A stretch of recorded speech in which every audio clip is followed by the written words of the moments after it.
sungguh. Amin.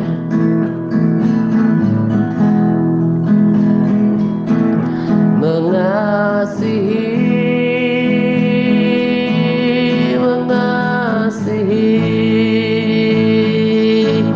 lebih sungguh.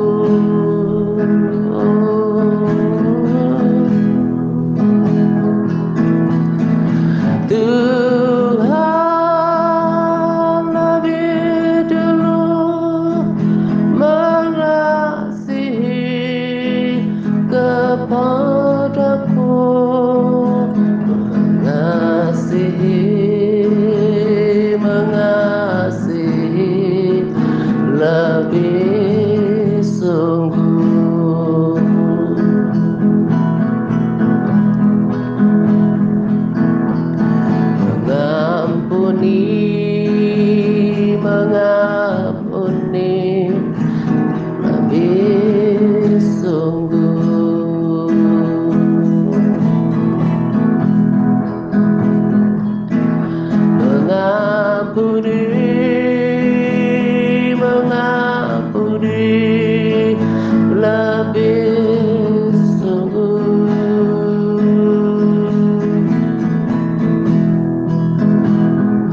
lebih sungguh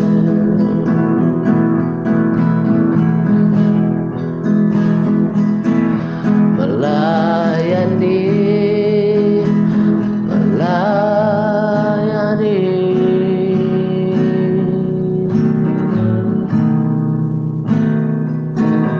Lebih sungguh, lebih sungguh.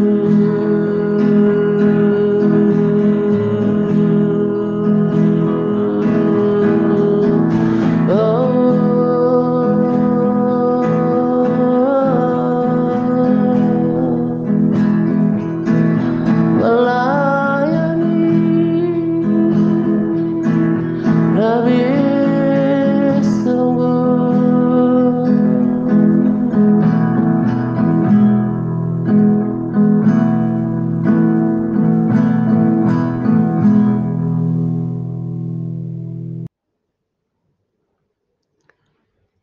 Shalom semuanya. Selamat pagi dan salam damai sejahtera untuk kita sekalian.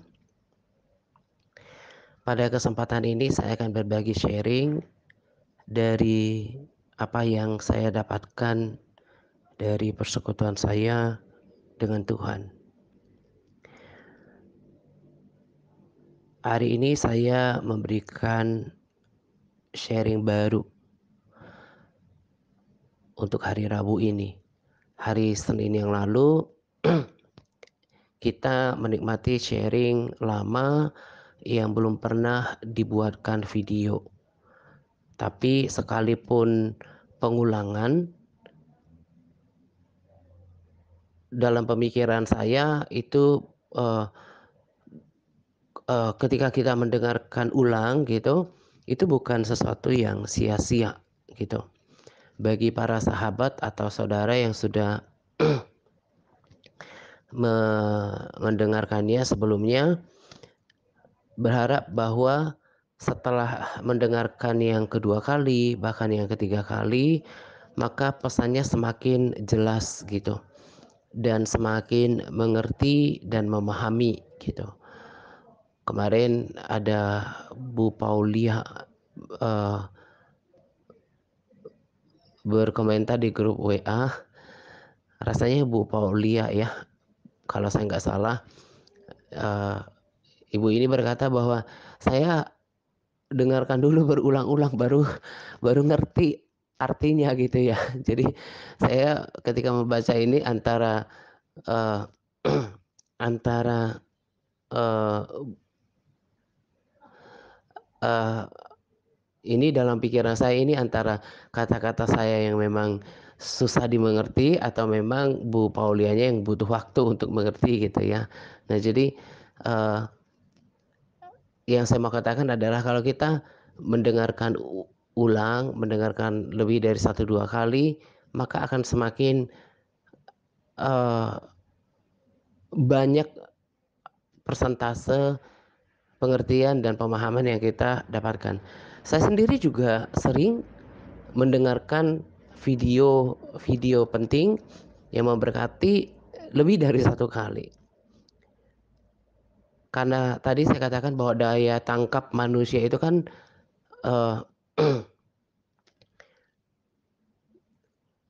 berbeda-beda gitu. Ada yang bisa 80-90%, agak jarang ya langsung 100%. Ada mungkin sekitar 60-70, bahkan ada di bawah itu gitu. Nah, saya suka mengulangi video-video yang yang penting menurut saya. Selain memberkati, saya ingin dibangkitkan semangatnya terus gitu. Selain tadi saya katakan untuk memperbanyak pengertian dan pemahaman yang saya akan dapatkan, tapi juga senang berada di dalam atmosfer itu supaya spirit saya itu dibangun gitu. Sama halnya seperti yang saya katakan beberapa waktu yang lalu, termasuk juga dalam video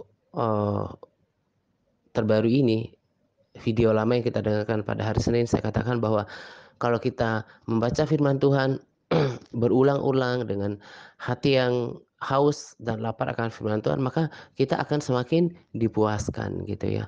Jadi sekalipun kemarin hari Senin kita mendengarkan RSSP lama, kalau kita punya punya niat hati yang yang haus dan lapar, pasti kita akan dapatkan sesuatu gitu. Nah, tetapi juga pertimbangan saya adalah bahwa sharing itu belum didengarkan oleh saudara-saudara yang baru bergabung, atau mungkin sudah pernah bergabung tapi belum sempat dengarkan gitu kan, karena alasan, eee, al eee, satu dan lain hal begitu. Nah, jadi tetap nikmatin saja gitu ya, apa yang disajikan. Tetapi, sesungguhnya kenapa saya, eee, sorry, akhirnya memutuskan untuk membagikan, eee, sharing lama, selain itu juga penting dan, eee, berguna untuk kita, tetapi memang saya nggak nggak dapatkan dengan yakin apa yang harus disampaikan, sebab ada banyak hal gitu yang saya ingin sampaikan, terutama dari rema ya, dari pembacaan rema. Makanya saya ada ide dalam beberapa minggu ini untuk saya juga, eee, berbagi rema selain dalam bentuk, video atau rekaman, juga dalam tulisan, yaitu khusus rema-rema singkat gitu ya. Mungkin dibagikan setiap Sabtu, saya nggak tahu, nanti sesempatnya aja. Sedangkan kesaksian Bu Eni dan juga, eee, kesaksian penglihatan Bu Rini juga saya belum edit gitu ya, karena, saya harus baca ulang, saya harus rapikan tulisannya seperti, eee eee, pengetahuan dan kemampuan saya gitu, supaya lebih rapi. Karena saya mau belajar untuk, eee, melakukan segala sesuatu dengan yang terbaik yang saya bisa untuk Tuhan gitu. Saya bisa aja sih tinggal copas, eee, kesaksian yang dibagikan atau baik kesaksian, eee, saudara di internet ataupun penglihatan Bu Rini gitu ya. Tapi hati ini kok kayaknya apa ya, nggak, eee, hati saya itu rasanya tidak tega atau tidak enak hati gitu ya, untuk melakukan seperti itu. Karena saya lakukan semuanya untuk Tuhan gitu. Apalagi kalau kesaksian atau penglihatan, taruh aja di sebentar juga ngerti gitu ya. Tapi nggak seperti itu gitu, karena saya,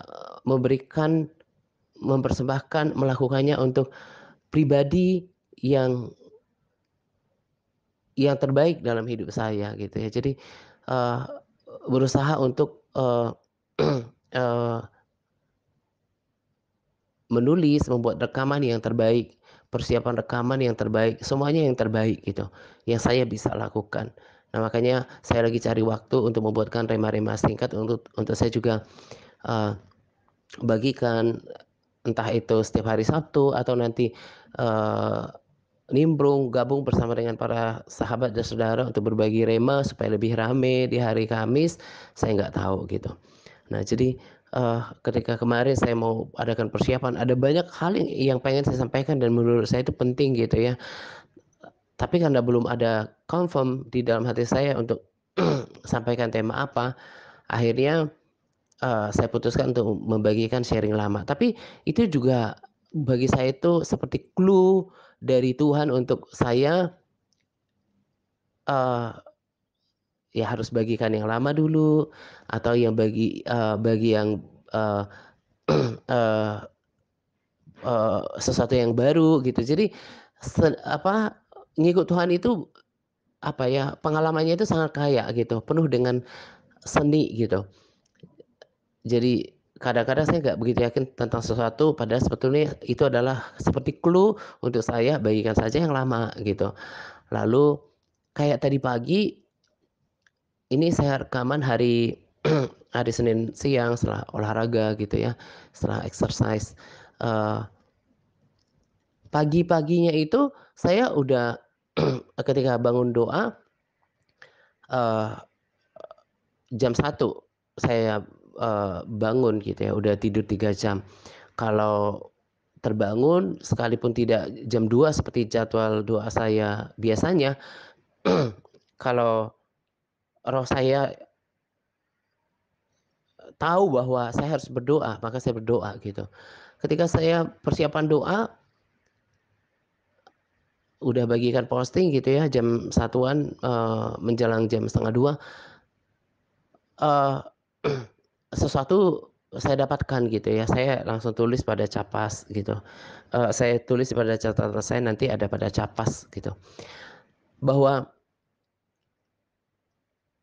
kali ini saya yakin harus rekaman gitu ya. Makanya yang biasanya kita hari Rabu dengarkan sharing lama, kali ini ya ditukar-tukar, tergantung tuntunan Roh Kudus seperti apa aja gitu ya. Tergantung tuntunan Roh Kudus saja seperti apa gitu ya. Nah, ketika saya mau masuk sekarang ke sharing. Nah, ketika eee hari Minggu gitu ya, saya ikutin, ibadah live streaming gitu. Saya memahami sesuatu gitu bahwa apa yang disampaikan oleh kebanyakan pelayanan, dalam hal ini mayoritasnya gereja, tentu yang saya maksudkan adalah oknum oknum hamba Tuhan ini, adalah pesan-pesan, tema-tema, eee, firman yang tidak jauh berbeda daripada khotbah-khotbah yang kita dengarkan selama berpuluh-puluh tahun, kalau kita kan berpuluh tahun, tapi bahkan ratusan tahun yang lalu saya yakin gitu ya, yang ya menyangkut tentang hal-hal yang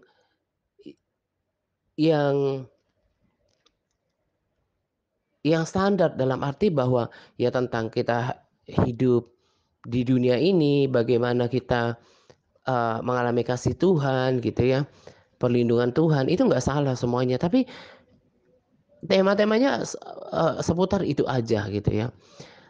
Sementara kita ini sekarang sudah berbeda zaman, berbeda waktu. Nah, ketika saya merenungkan tentang hal-hal yang saya dapatkan dari Tuhan gitu ya, saya berkata bahwa saya mau katakan bahwa apa yang saya sampaikan di dalam pelayanan ini, termasuk apa yang saya sampaikan pada kesempatan ini adalah sesuatu yang sesuatu yang tidak dibicarakan oleh kebanyakan atau mayoritas pembicara atau rohaniawan di luar sana. Tapi bukan berarti apa yang saya sampaikan itu berdiri sendiri. Sebagai bukti bahwa ada konfirmasi gitu ya. Konfirmasi itu berarti ada saksi gitu ya. Nah, eee, bersamaan dengan sharing ini juga saya akan bagikan, videonya. Nah, bagi siapapun yang mungkin, menyaksikan video kita di channel Direct Share, saya juga akan coba bagikan link daripada video yang saya maksud, yaitu video dari Sadhu Sundar Selvaraj ini gitu. Supaya mereka juga bisa nyambung gitu ya dengan apa yang saya sampaikan gitu.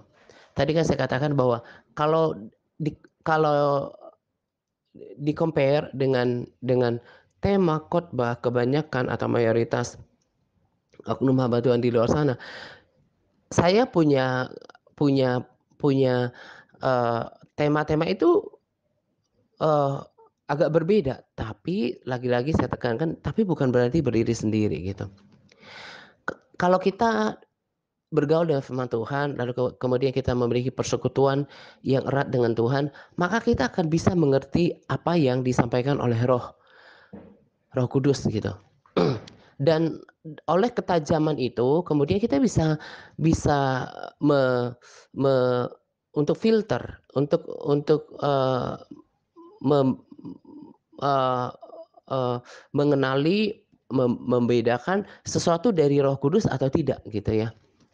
Segala sesuatu yang dari Tuhan itu pasti membangkitkan damai sejahtera, semangat baru gitu, kekuatan. optimisme gitu ya. Nah, eee, ketika saya dengarkan video ini, saya udah, dengarkan video ini lebih dari satu kali. Makanya kan tadi saya bilang bahwa saya suka dengarkan, video-video yang penting itu lebih dari satu kali, karena saya pengen dapatkan lebih banyak, eee, intisarinya gitu ya, pesannya. Nah, syukur kemarin-kemarin, Bu Bu Wanti kasih info saya kalau video-video sadu beberapa video sadu itu sudah diterjemahkan dalam video itu sendiri di dalam video itu sendiri oleh seorang, eee, pada salah satu channel gitu ya. Nah, nanti di channel ini ada gitu.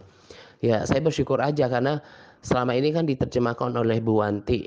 Nah, paling tidak kan dengan adanya channel seperti ini betul-betul sangat memberkati kita dan membantu kita, akhirnya Bu Wan dengan beban pelayanan yang banyak juga kan bisa lebih ringan gitu ya. Sekalipun, eee, tidak semua, belum semua gitu ya.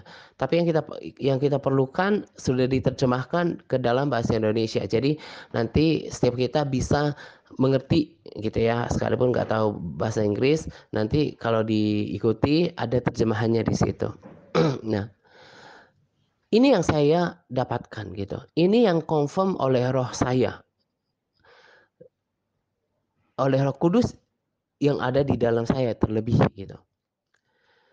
Bahwa kita ini tidak lagi berada pada zaman yang biasa seperti tahun-tahun, puluhan tahun yang lalu. Kita betul-betul berada di zaman akhir. Kalau saya dengarkan pesan daripada, eee eee, Sadhu Sundar Selvaras ini, roh saya terima, Roh Kudus confirm dan membagikan damai sejahtera dan juga semangat untuk lebih lagi di dalam Tuhan, membangkitkan kekuatan, bukan ketakutan, bukan, menjadi kebingungan, tapi betul-betul membangkitkan sebuah motivasi untuk lebih berjaga-jaga. Karena firman Tuhan juga katakan kepada kita harus berjaga-jaga, tapi kebanyakan orang Kristen tidak berjaga-jaga gitu. Dan sejauh ini saya mendengarkan video beliau ini damai sejahtera. Dan satu hal yang saya bisa feel gitu ya, dia memang buat, pesan-pesan itu di YouTube untuk memberkati banyak orang, untuk menjangkau banyak orang, supaya orang bisa mengetahui hal-hal apa yang Tuhan kerjakan, yang disampaikan melalui beliau. Tapi saya bisa feel gitu ya, kita bisa feel seorang yang membuat konten di YouTube itu dengan tujuan macam-macam, tapi beliau ini ngalir aja nggak pikirin apa-apa, dan saya bisa feel itu ya. Eee, I can feel it, tadi mau bilang begitu. Nah, saya bisa feel seperti itu. Lalu hal yang menjadi teladan dari beliau ini adalah, mau dan bersedia minta maaf ketika sesuatu yang didapatkan itu salah di waktu yang lalu, setelah ada pembenaran atau dapatkan konfirmasi dari Tuhan gitu. Jadi orang yang memiliki kerendahan hati dan tidak, eee, tidak, jaim, apalagi, eee, egois ya. Karena dia betul-betul, eee, mau menyampaikan apa yang Tuhan mau gitu. Itu hal yang bisa saya rasakan tentang beliau ini. Nah, jadi apa yang saya rasa itu nggak berdiri sendiri gitu. Jadi kalau tadi saya katakan nggak seperti kebanyakan, tapi ketahuilah bukan berarti berdiri sendiri. Tapi justru dari seorang yang sejauh ini saya percaya, saya akui track record-nya adalah juga yang menyampaikan tema pesan yang sama dalam konteks yang berbeda gitu. Saya yakin sampai sejauh ini dan saya nggak tahu ini boleh diuji gitu ya, apa karena kondisinya masih berat, tapi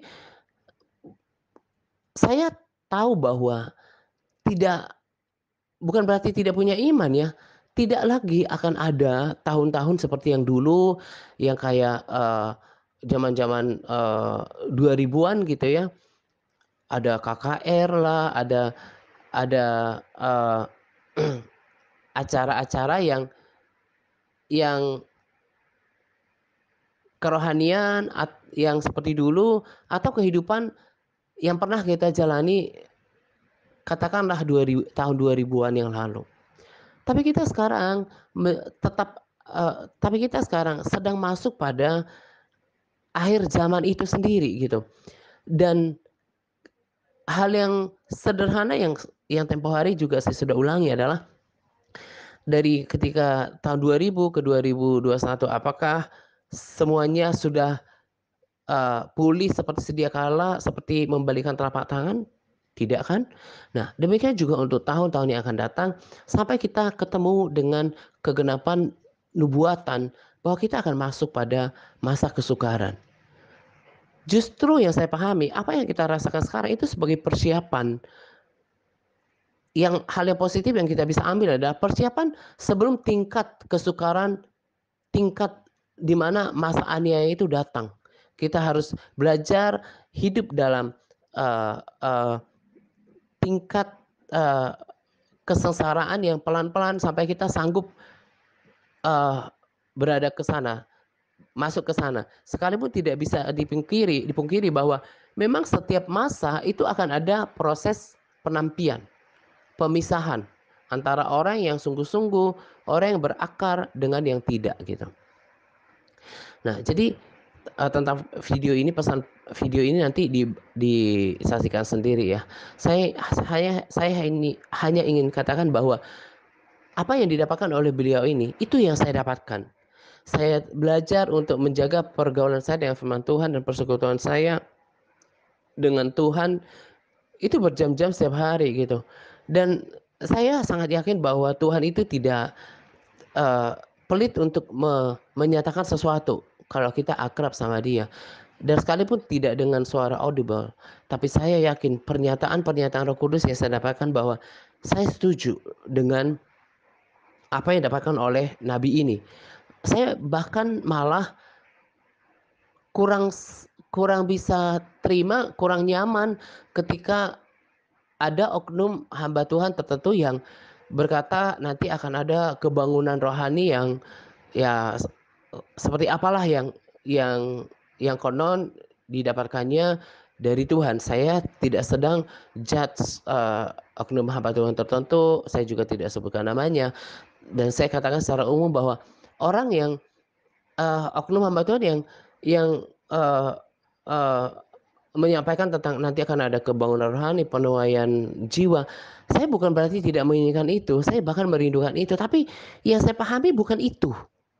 Tapi kita akan masuk pada proses pemurnian dan pada tahap menjelang masa kesukaran.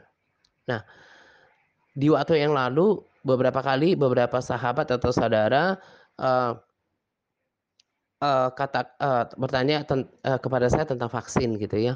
Nah di sini saya akan katakan secara, eee, apa ya, secara, eee, apa ya, di pikiran saya muncul, tapi secara ya ini personal ya, pendapat pribadi tentang vaksin itu, secara umum saya katakan bahwa saya pribadi lagi-lagi saya katakan tidak, dari awal juga dari persekutuan saya dengan Tuhan, tidak, eee, menentang tentang vaksin itu gitu ya. Soal kemudian sebuah vaksin yang ditemukan perlu uji, eee, uji, eee, klinis atau medis gitu ya, atau, eee eee, perlu, penelitian lebih lanjut, menguji tentang keberadaan vaksin itu, ya itu, hal yang lain, bahayanya gitu ya. Atau mungkin juga bahwa vaksin itu tidak cocok dengan semua kondisi tubuh manusia, itu juga bahkan para medis juga bisa terima gitu ya. Nah, makanya kalau saya katakan berhati-hati itu maksudnya juga harus baca informasi vaksin yang mana yang cocok buat kita, karena di berita-berita online juga itu terbuka sesuatu berita yang umum gitu ya. Nah, tapi saya yakin bahwa yang saya pahami bahwa ini akan menjadi pola yang akan seperti inilah pola yang nanti akan berlaku ketika tanda binatang itu akan diberlakukan gitu ya. Kalau sekarang kan dengan vaksin kita belum memang akan sebagai menjadi persyaratan kalau kita ke tempat umum, ke mall atau penerbangan gitu ya, menjadi syarat. Tapi kan kalau misalnya katakan tiba-tiba virusnya hilang, apakah diperlukan kartu vaksin lagi? Ya tentu enggak gitu ya. Apakah eee, a ada keharusan vaksin lagi? Tentu enggak dong. Nah, itu artinya bahwa secara sederhana Roh Kudus memberikan saya hikmat, itu berarti memang vaksin yang ada itu yang saya pahami itu enggak ada keterkaitannya dengan tanda binatang gitu ya. Tapi soal polanya, pola pemberlakuannya kurang lebih seperti ini nanti, bahwa setiap orang yang tidak memiliki tanda binatang itu di tangannya tidak bisa membeli, tidak bisa menjual, seperti itu. Tidak bisa mungkin mengakses tempat-tempat yang ada dan eee, itu ada pemaksaan gitu ya. Nah, kalau sekarang kan masih dalam bentuk, eee, pilihan gitu ya. Nah, jadi, eee, saya mau katakan bahwa ini adalah, bagi saya ya, ini sebetulnya seperti, eee eee, perkenalan awal atau, eee, ya mungkin seperti perkenalan awal atau supaya kita ngerti bahwa nanti pada zaman masa kesukaran, zaman antikris, seperti ini akan terjadi. Dan lewat keadaan sekarang yang terjadi pembatasan, yang harus pakai syarat, ini segala macam, tes ini dan itu gitu ya, kita harusnya semakin mengerti kita ini tidak lagi berada di zaman yang biasa seperti yang kita pernah lalui di tahun-tahun yang lalu, bahkan puluhan tahun yang lalu. Saya lebih setuju dengan apa yang didapatkan oleh beliau ini. Tuhan perintahkan, beliau untuk, mempersiapkan orang-orang martir dari tahun 2019, mempersiapkan masa aniaya dan itu memang harus datang. Nah, tadi saya katakan tema-tema yang disampaikan pada umumnya di gereja-gereja, ibadah online oleh oknum hamba Tuhan tersebut, nggak ada seperti orang yang nggak ada seperti peringatan untuk mempersiapkan, mengarahkan ke sana. Pada capas saya tuliskan, nanti saya coba, sempurnakan lagi, ada kata-kata seperti ini, ada oknum, saya nggak sebutkan siapa supaya tidak terkesan menghakimi. Yang saya feel ada oknum yang seperti takut ditinggal oleh masanya. Kalau dia berbicara sesuatu yang tidak umum seperti saya, terlebih seperti Sadhu Sundar Selvaraj. Takut tema yang disampaikan itu tidak diterima. Karena pada umumnya orang Kristen itu kan tidak memahami kebenaran firman Tuhan tentang wahyu, tentang nubuatan gitu ya. Dan juga tidak bergaul dengan Tuhan. Kebanyakan masih buta rohani. Kebanyakan belum mengalami kelahiran kembali, saya yakin ini. Bahkan sekalipun seseorang sudah berada di gereja tepuk tangan, harismatik, tidak jaminan orang ini sudah lahir baru, gitu ya. Nah jadi dengan fakta seperti ini, tidak bergaul dengan firman Tuhan, tidak punya pengetahuan firman yang cukup, apalagi memiliki persekutuan yang erat dengan Tuhan, yang akrab dengan Tuhan, belum lahir baru. Ya kalau mau disampaikan hal-hal yang serius seperti yang dikatakan oleh Sadhu Sundar Selvaraj, ya nggak ditangkap gitu ya. Jadi sekalipun bahkan oknum hamba Tuhan ini tahu bahwa kita sekarang mengarah kepada akhir zaman, tapi tidak disampaikan dalam mimbarnya. Kenapa? Ya tadi itu, takut ditinggal, tidak diminati, bahkan seperti sekarang kan begitu gampangnya bahkan orang Kristen saling mencemooh, menghakimi, menyerang, berdebat gitu ya. Takut itu menjadi perdebatan. Jadi bermain aman. Jadi orang Kristen yang sekarang itu nggak peka soal kedatangan Tuhan akhir zaman, terlebih masa kesukaran atau masa aniaya yang akan datang. Tapi saya akan tetap lakukan bagian saya untuk menyampaikan apa yang saya dapatkan, yang saya pahami, dan cocok dengan konfirmasi Roh Kudus yang saya dengarkan dari Sadhu Sundar Selvaraj. Karena kalau orang-orang seperti ini kemungkinan akan menolak tentang tema-tema yang tidak umum seperti ini karena nggak cukup nyambung gitu ya. Kenapa saudara terlebih sahabat bisa nyambung dengan seperti ini?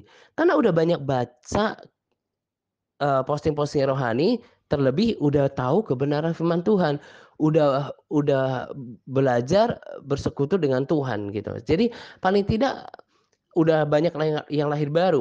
Jadi bisa ngerti apa yang dinyatakan oleh Roh Kudus di dalam dirinya. Ya, saya bahkan yakin ada oknum hamba Tuhan yang takut kehilangan masannya. Jadi termasuk kalau ada seorang hamba Tuhan yang berkata, "Saya dapatkan ini dari Tuhan, pesan Tuhan tentang bla bla bla apalah," gitu ya. Saya mau katakan bahwa sekalipun oknum hamba Tuhan itu sudah senior, punya pelayanan yang besar, yang masa besar, itu bukan berarti dia nggak bisa melakukan kesalahan loh. Manusia itu punya potensi untuk melakukan kesalahan. Bisa juga salah berkata-kata, bertindak, termasuk salah mendengarkan suara Tuhan. Tapi kalau dia tidak cukup memiliki kerendahan hati, apalagi misalnya katanya apa yang didapatkan itu sudah dibagikan di media-media, entah di YouTube atau di tempat lain dan orang sudah tahu katanya apa yang didapatkan itu.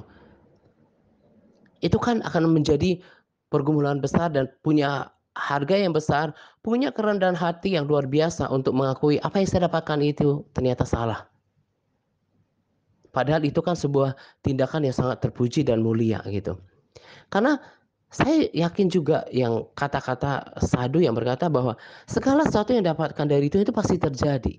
Jadi kalau nggak terjadi, itu bisa dipertanyakan. Itu mungkin suara hatinya yang timbul dari semangatnya, mungkin dari pikiran positifnya, atau dari dirinya atau dari Tuhan gitu ya. Dan sangat memprihatinkan bagi diri saya kalau ternyata dia tidak bisa ikutin pimpinan roh bahwa kita ada di akhir zaman dan masa yang mengikuti dia ini selalu berkutat dengan apa yang disampaikan yang sudah betul-betul tertanam di dalam hati dan pikiran masanya tersebut. Akhirnya masanya ini susah diajak untuk bergerak pada masa Tuhan sekarang di akhir zaman. Itu kan sangat sangat kalau dibilang itu sangat mengerikan loh. Makanya seorang pemimpin itu eee, harus betul-betul ya saya juga yang memimpin di tempat ini, makanya kalian harus banyak berdoa untuk saya, bukan untuk kepentingan saya, tapi untuk kepentingan kita semua, terlebih untuk kepentingan pelayanan Tuhan. Karena seorang pemimpin yang melakukan kesalahan, tidak melakukan perbaikan, tidak memiliki kerendahan hati untuk melakukan, pengakuan, perbaikan dengan apa yang disampaikannya, didapatkannya dari Tuhan, itu berakibat fatal pada orang-orang bawahnya. Karena ke tidak jarang masanya itu kecenderungan bukan membela kebenaran gitu ya, bukan membela apa yang dinyatakan oleh Roh Kudus, tapi membela apa yang didapatkan gembalanya gitu. Itu kan sangat mengerikan gitu. Kalau saya nggak seperti itu, apa yang Roh Kudus sampaikan gitu, saya nggak melihat apakah oknum hamba Tuhan ini besar, punya pelayanan yang besar, dan nanti pada video dikatakan bahwa orang-orang hamba Tuhan, pendeta, oknum hamba Tuhan, pendeta, yang punya nama besar, yang punya pelayanan besar, itu juga sebentar akan berlalu. Dan iya juga ya, memang mungkin secara popularitas, nama, eee, panggung, kenyamanan bahkan, kelimpahan, dia memang bisa nikmati dalam waktu kurun tertentu. Tapi apalah kebanggaannya nanti di hadapan Tuhan, kalau ternyata apa yang dikerjakannya tidak menyenangkan hati Tuhan gitu ya. Dan apa yang dikatakan bahwa itu akan cepat, nggak lama itu akan semuanya akan lenyap gitu ya. Kita lihat bahkan pengkhotbah hamba Tuhan, oknum hamba Tuhan dari luar negeri juga banyak gitu. Terkenal, ternama, punya pelayanan besar, semua juga akan berlalu. Akan bangkit orang-orang yang tidak ternama, tidak terkenal akan dibangkitkan oleh Tuhan. Dan kiranya kita dari TRC banyak yang dibangkitkan seperti itu, yang bergerak sesuai dengan pimpinan Roh Kudus. Jadi yang saya mau katakan kepada kita adalah bahwa kita sungguh berada di akhir zaman. Jadi kalau kita tidak tidak lagi sungguh-sungguh dalam memperhatikan kekristenan kita, kita tidak menjadi pelaku firman, tidak memperhatikan ketaatan kita, kekudusan hidup kita, sikap hidup kita bisa tertinggal. Sepakat apa yang dikatakan oleh Pak Sadu bahwa kadang kalau kita bukan kadang kecenderungannya ketika kita tidak berada di dalam sebuah situasi yang sukar, kita berani kita berani. Tapi kalau kita sudah berada dalam situasi itu, hampir 99,99% kita mau give up, mau menyerah dengan masalah itu. Makanya kalau kerohanian seseorang tidak dibangun imannya, tidak dibangun pengenalannya akan Tuhan, tidak dibangun pergaulannya dengan firman Tuhan, terlebih persekutuan pribadinya dengan Tuhan, itu bisa-bisa undur daripada Tuhan. Dan saya juga sepakat tentang rapture ya. Kalau dulu saya dengarkan dari oknum hamba Tuhan tertentu bahwa rapture itu pre-tribulation, sebelum masa kesukaran. Dan nanti pada video juga kalian akan dengarkan selain Sadu kemudian dapatkan daripada Tuhan. Karena Pak Sadu juga pernah berkata seperti itu. Itu yang tadi saya katakan salah satu contohnya.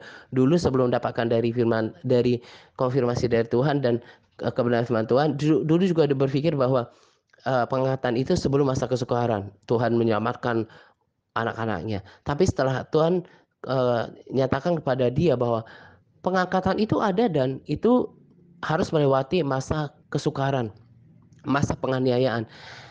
Dan ada dasar firman-Nya kan nanti dengarkan pada video. Dan saya setuju, saya aminkan supaya kelihatan. Karena Tuhan mau dapatkan yang murni, yang sungguh-sungguh mengasihi Dia, yang sungguh-sungguh setia, yang sungguh-sungguh taat dan percaya dan mencintai Dia luar biasa. Ini juga kan kalau mengatakan ini aja saya sungguh berat gitu ya. Apakah itu ada di dalam diri saya gitu. Tapi saya terus mau bangun di dalam diri saya.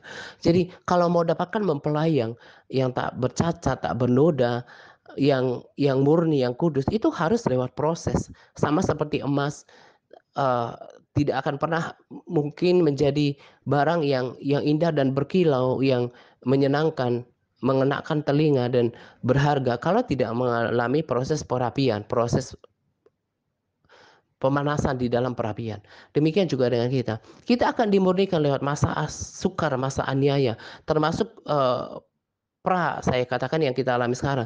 Di sini kita akan diuji. Apakah kita sungguh mengasihi Tuhan, percaya kepada Tuhan, tetap berharap sama Tuhan, atau kita undur? Karena banyak sekali orang yang kemudian kehilangan pengharapan, kehilangan iman, kehilangan kasih kepada Tuhan.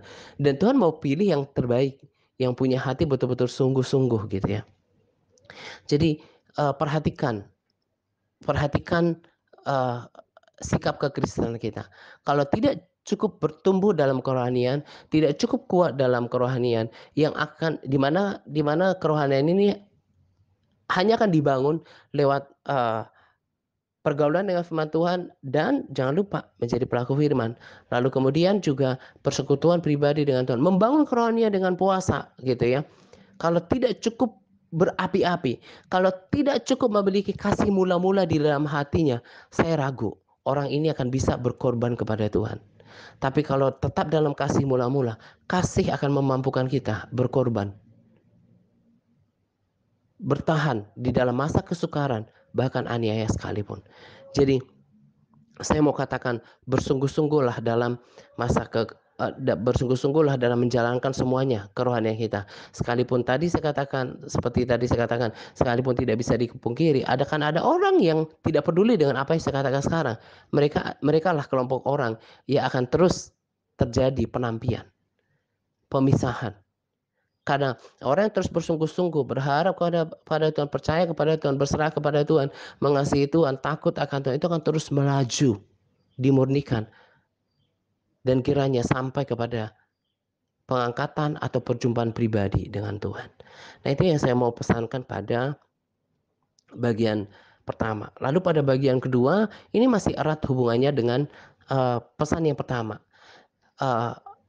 Saya juga sebetulnya mau bagikan video yang kedua, cuma belum diterjemahkan gitu ya, jadi kurang maksimal kalau saya bagikan. Dari orang yang sama, Sadu, dikatakan bahwa untuk bisa bertahan di masa sukar, baik sekarang maupun nanti, firman Tuhan sudah ajarkan kita untuk memakai selengkap senjata Allah, perlengkapan rohani, perlengkapan senjata rohani. Nah, di dalam video tersebut dikatakan bahwa salah satu perlengkapan senjata Allah untuk bisa bertahan dari uh, dari uh, uh, uh, dari si jahat gitu ya, karena perlawanan kita bukan melawan darah dan daging, tapi melawan Efesus 6 ayat 12 katakan, melawan pemerintah-pemerintah, melawan penguasa-penguasa, melawan penghulu-penghulu dunia yang gelap ini, melawan roh-roh jahat di udara. Termasuk dalam kesukaran untuk bisa melewati ini, dari masa-masa yang sukar tetap bisa bertahan, harus menggunakan selengkap senjata Allah. Sebelum saya masuk lebih lanjut, makanya saya katakan bahwa nanti kalau lihat di Capas, apakah perlengkapan senjata Allah gitu ya. Nah, kalau nggak tahu firman, nggak hafal firman, bagaimana mau mengenakan selengkap senjata Allah? Sendirinya nggak tahu. Saya baru hafal ini dan saya menikmatinya gitu ya. Apa yang namanya bagian dari perlengkapan senjata Allah? Harus tahu, bahkan harus hafal supaya bisa mengenakannya gitu ya. Jadi makanya jangan anggap remeh dengan hafalan itu. Penting untuk kita menghafal firman Tuhan. Bahkan di tahun-tahun yang lalu saya pernah baca posting, saya nggak tahu benar apa enggak, akan ada waktunya nanti, entah itu katanya sih di dalam posting itu ya, dituliskan dalam posting itu, pada masa kesukaran Alkitab akan dilenyapkan. Orang akan susah mendapatkan Alkitab. Jadi kita yang udah baca firman Tuhan, bahkan ingat menghafalkannya, sekalipun itu lenyap, kita punya perbekalan yang ada di dalam memori kita sendiri untuk kita pakai sebagai bekal untuk membangkitkan semangat kita untuk memperlengkapi diri kita. Makanya apa yang di disampaikan dalam tuntunan itu nggak ada yang bertentangan dalam firman Tuhan. Bahkan yang luar biasanya, ketika saya sudah yakin untuk menyampaikan memberlakukan sesuatu tuntunan di dalam pelayanan ini gitu ya. Tidak hanya itu konfirmasinya, tapi pada waktu-waktu kemudian lewat hamba Tuhan atau lewat apa yang saya dapatkan sesuatu dari firman Tuhan, itu terus meneguhkan bahwa supaya saya tetap setia dan konsisten untuk memberlakukan itu dalam pelayanan ini, bahwa itu betul adanya. Contohnya tentang uh, uh, hal berdoa gitu ya. Nah, nanti tentang selengkap senjata Allah itu bisa di, dibaca, tetapi penekanan saya pada bagian kedua ini adalah tentang berdoa. Efesus 6 ayat 18 berkata seperti ini. Dalam segala doa dan permohonan, berdoalah setiap waktu di dalam roh dan berjaga-jagalah di dalam doamu itu dengan permohonan yang tak putus-putusnya untuk segala orang kudus. Terjemahan bahasa Indonesia masa kini katakan, lakukanlah semuanya itu sambil berdoa untuk meminta pertolongan dari Allah. Pada setiap kesempatan, berdoalah sebagaimana roh Allah memimpin kalian. Hendaklah kalian selalu siaga dan jangan menyerah. Berdoalah selalu untuk semua umat Allah. Selain kedua ayat ini, bukankah kita sudah tahu Yakobus 5 ayat 16 berkata, sebab itu hendaklah kalian saling mengakui kesalahan dan saling mendoakan. Jadi kalau kita mau katakan saya mau menjadi pelaku firman, saya mau taat total, salah satunya adalah saling mendoakan. Itu Tuhan kehendaki, itu ada ayat firman-Nya bukan cuma satu. Kita harus saling mendoakan. Nah, tadi kan saya katakan bahwa ketika saya terapkan tentang pokok-pokok doa, berdoa di Elpar, MTRC, Advance, juga ada grup pendoa dan juga di Intercessor gitu ya. Itu saya sudah yakin. Tapi lewat ayat ini kembali saya diteguhkan bahwa apa yang sudah dituntun oleh Roh Kudus dalam pelayanan ini terus dikonfirmasi itu benar. Jadi kalau saudara, terlebih ya saudara ya, kalau kami yang di MTRC Advance kebanyakan hampir semua udah paham apa yang kami harus lakukan dalam pelayanan ini. Karena selain membawa keuntungan bagi diri kita sendiri, kan kita ada yang doakan. Juga membangun atmosfer yang bersemangat dalam pelayanan ini. Tapi juga lewat kita mendoakan orang-orang kudus, itu juga tadi saya katakan bagian daripada perintah Tuhan. Tapi kita juga seperti kan kalau nanti baca lengkap selengkap senjata Allah gitu ya. Bagaimana untuk bertahan di masa sukar dari panah api si jahat. Itu salah satunya adalah saling mendoakan. Berdoa untuk orang kudus. Karena di waktu-waktu yang lalu saya sudah katakan kalau kita mendoakan orang lain, ini di Yakobus 5:16 berkata, sebab itu hendaklah kalian saling mengakui kesalahan dan saling mendoakan supaya kalian sembuh. Jadi ketika kita mendoakan sesuatu yang baik terhadap orang lain, entah kesembuhan, pemeliharaan Tuhan, perlindungan Tuhan, maka berkat yang sama akan terjadi atas kita. Jadi ini namanya ya, kalau saling mendoakan ini, perhatikan baik-baik. Kalau saling mendoakan ini namanya sebuah tindakan tapi double benefitnya. Kita mendoakan orang lain, tapi kita mendapatkan double benefitnya. Orang lain diberkati, tapi berkat yang sama akan tercurah untuk kita juga. Makanya ini yang saya pahami sejauh ini, yang membuat kita menjadi kuat. Makanya ini salah satu bagian daripada perlengkapan senjata rohani. Perlengkapan selengkap senjata Allah adalah saling mendoakan. Jadi apa yang saya mau katakan pesan yang kuat yang saya mau tekankan pada kesempatan ini, kalau dirimu, kita semuanya mau bertahan bukan dalam pelayanan ini ya, karena pelayanan ini karena bertahan dalam pelayanan ini tidak lebih penting daripada bertahan sampai ketemu Tuhan gitu ya. Untuk bertahan bahkan dari setiap panah api dari sejahat yang berusaha untuk menghancurkan hidup kita, bertahan dalam masa kesukaran adalah saling mendoakan. Saling mendoakan. Makanya kalau ada di antara orang yang mendengarkan video saya ini masih berat untuk mendoakan orang lain, itu menjadi kelemahan yang memukulmu mundur, mengalahkanmu. Karena sikap itu karena itu adalah salah satu senjata yang tidak engkau pakai, engkau tidak kenakan. Jadi kita yang bertekun mendoakan orang lain, kita sedang mengenakan salah satu dari selengkap senjata Allah di dalam diri kita. Saya sendiri rasakan itu. Sejauh ini saya terus berusaha walaupun tidak sempurna ya. Saya nggak tahu para pendoa ini, terutama pendoa syafaat, masih lakukan nggak dengan setia membuat daftar doa. Memang kalau dipikir ribet banget sih doain orang mesti catat. Ya tujuannya kan mendisiplinkan kita. Lalu juga supaya rata didoakan. Saya belum laporkan aja. Tapi saya selalu usahakan minimal mendoakan satu orang dari orang yang saya kasih. Kakak-kakak saya, abang-abang saya, ponakan saya. Lalu minimal satu dari orang-orang yang saya layani.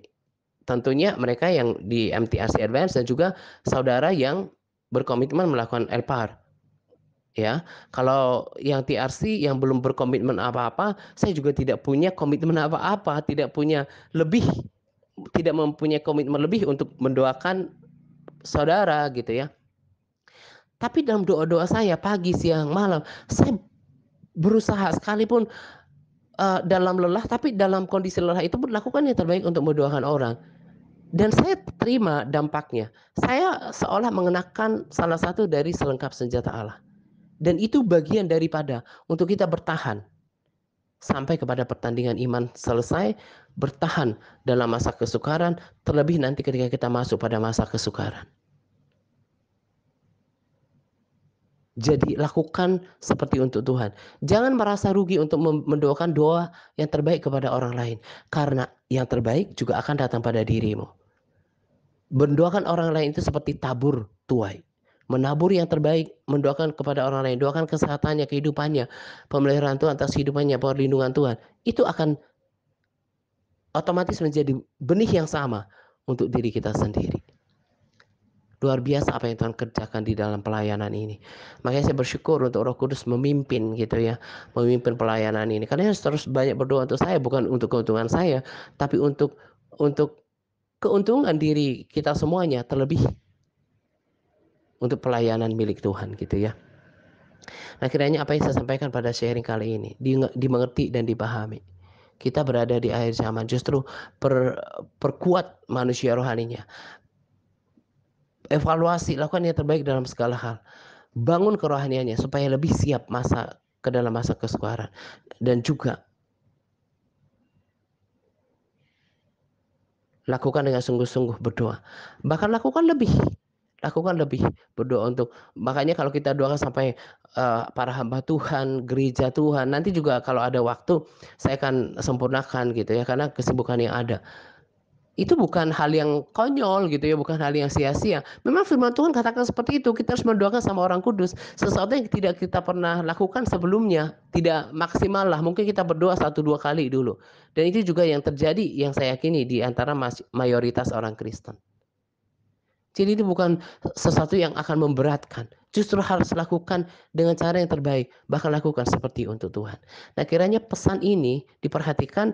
Jadi dalam perjalanannya ke depan, yang memang kalau dirimu adalah pilihan yang nanti disempurnakan, dipersiapkan menjadi mempelai Kristus, akan terus bertahan dan memperbaiki sikapnya dalam menjalankan kekristenannya dan juga mengambil bagian dalam berdoa. Tapi kalau memang bukan dirimu ya, ntar juga lama-lama dia akan dikeluarkan dari grup-grup doa, yaitu Elpar MTRC Advance, pendoa dan juga intercessor. Pesan yang saya sampaikan ini, bagi saya itu penting.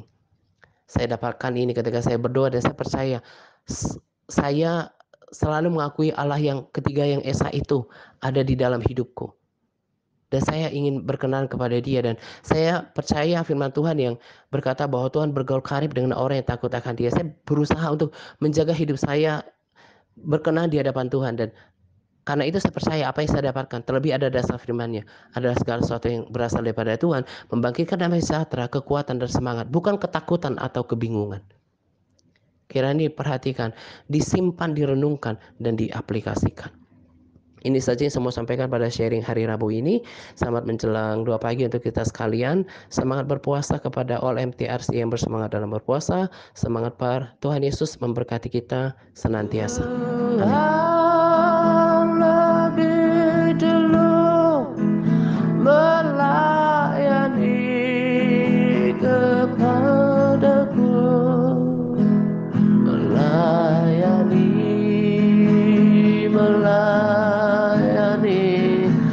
lebih sungguh,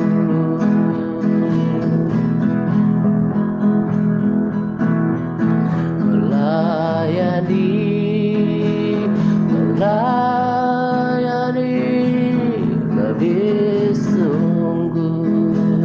lebih sungguh, melayani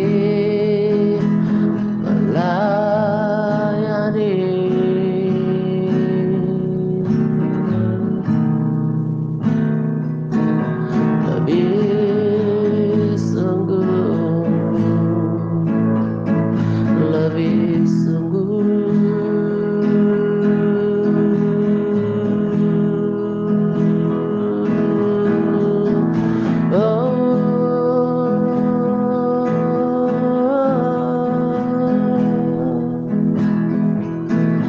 Melayani